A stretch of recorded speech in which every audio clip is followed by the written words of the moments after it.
Sam, thank you very much for disabilities. Our Madam Deputy Director here, our Dr. Margaret Bichanga, thank you so much. And he speaks all the partners here present, and our very special distinguished guests who are our beloved children with disability, who are here with us, enjoying this space so freely.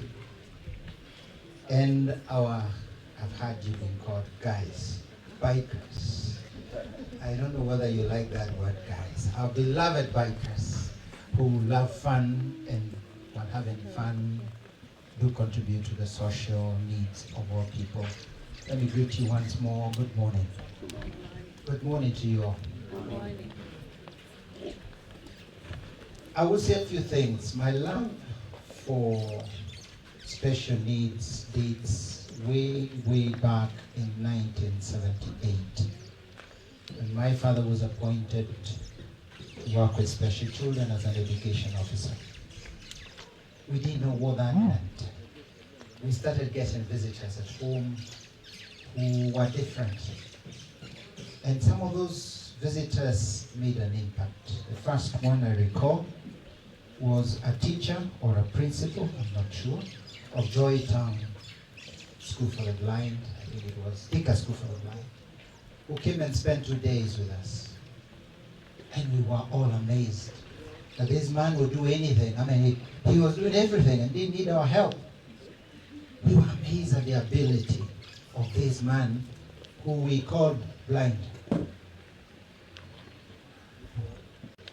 Fast forward, I went to study in university, and in my class, in our year, one of our friends became blind in 20 minutes after receiving a bad injection or reaction of one of the injections.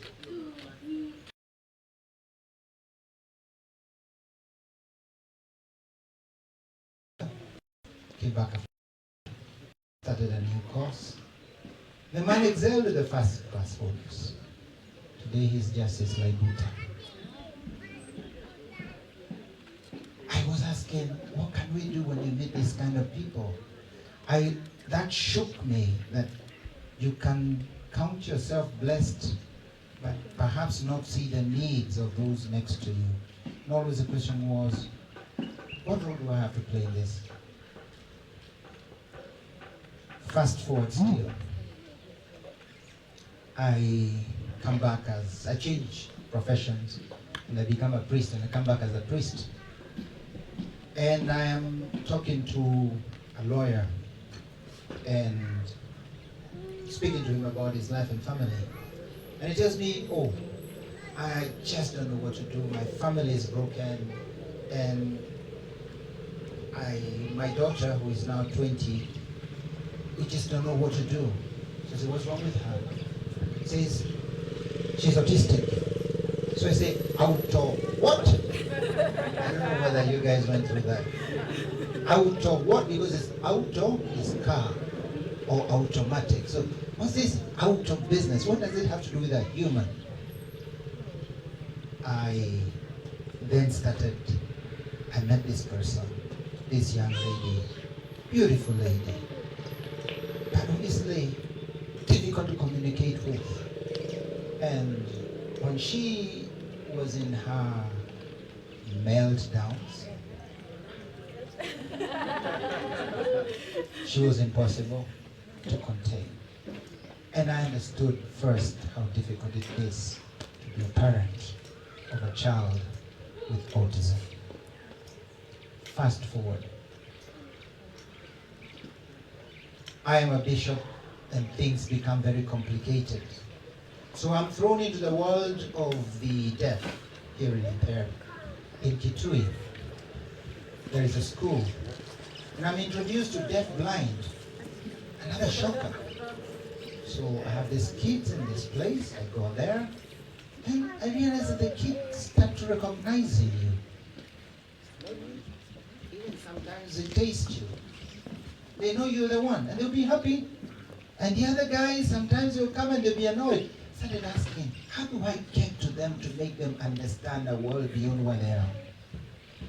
And for me, as one in religion, how can I make them know that God exists in their world? And that's how I met Helen Keller. I read the story of Helen Keller, and it's a story of possibilities where possibilities don't exist. It's that you can never close doors. In spite of what seems to be closed doors in disability, those doors can be opened. And those doors should be opened. And there we have an icon. In fact, now there is another lady who's from Ethiopia who's also doing exactly. She's a lawyer in New York. She's broken the barriers. It's something that gave me a new impetus that we have a role to break those barriers and to make not only us reach them, but them come out from what seems sometimes to be a prison. And we condemn many of this into that enclosure that later becomes a prison in our society.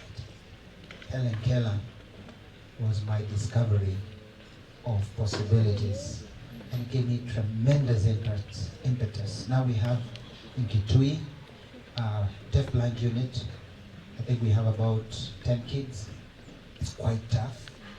When I was there, used to spend quite a bit of time with them. Now I can't. And then in my leisure time, I was in YouTube and I came across Christopher Duff. This 10-year-old who sings like an angel. And I loved his song, Stand By Me, when he sang it. I believe you all know about the song, Stand By Me. And he sang it with passion. And he is a kid who seemed to have been abandoned by his mother because of disability. And because of the disability, more stronger disability, soul disability of the mother, this kid flourishes. He's now on over 20. And he sings very well still.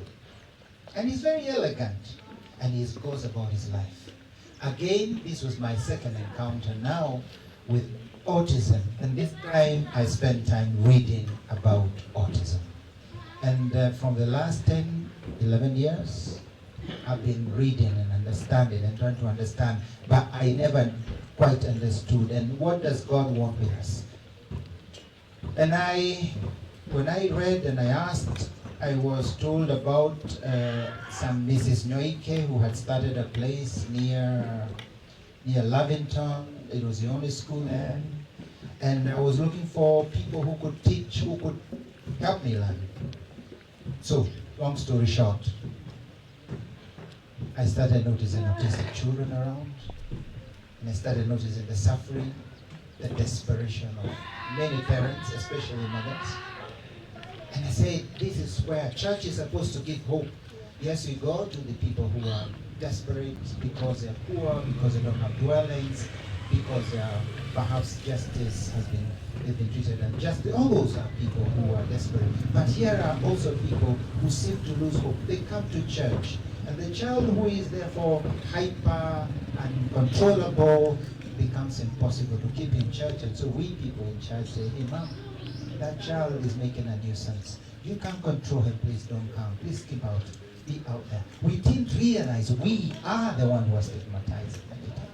And we have had this story in some of the gatherings. The last gathering we had was a gathering we then decided to do something, to set up a center where we can support parents and these children. And so I looked at the most educated, most learned, most experienced people in this area of autism. And I got a group of ladies, I think there are 4. All of them have got PhDs. And boy, do they have energy, zeal, focus, push. These ladies have driven me mad. They have pushed, they have given ideas, and now we started the first encounter of assessment, in which we had 600 children coming to be assessed in Mary. We were there with my good friend, back there, Bashir. We were having a good time. 1,500 people came for that encounter. We don't know what to do with our home, but we know one thing. We will be there to support the parents of these children, especially those of the lower income bracket. And we shall be there to give whatever therapy support for the children. But what will we do? I don't know. I'm hoping these good ladies who are the ones who are doing the back discussions and researches will advise me and advise us. We are in school. I'm still in school. I'm still learning. And today was a learning. So when I was told about these bikers and this sensitization from surviving to thriving, I realized that's what every one of those mothers with those children are thinking. I would want to sit back and see my child flourish. But right now, I just am worried about his survival, even in life. My worry is whether he's going to get into the fire, he's going to be hit by the car. That's what is my concern. I even don't worry about whether he's going to learn. My worry is he going to survive? Is he going to live?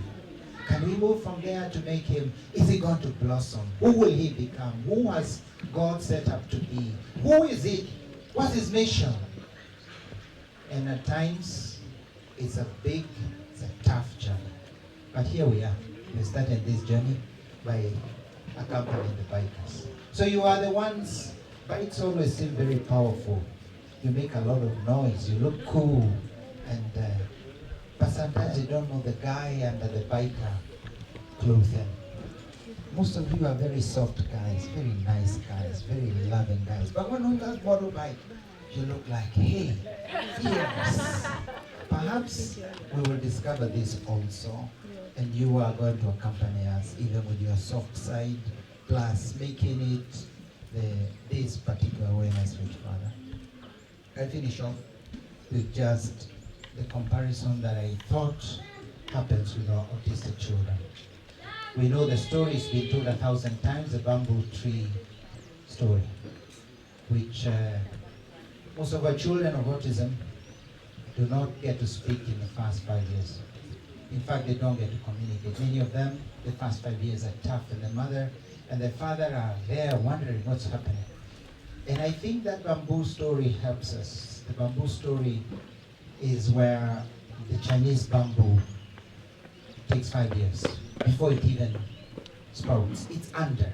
It doesn't move. It looks like it's dead. For 5 years, it is doing nothing. And then in the 5th year, that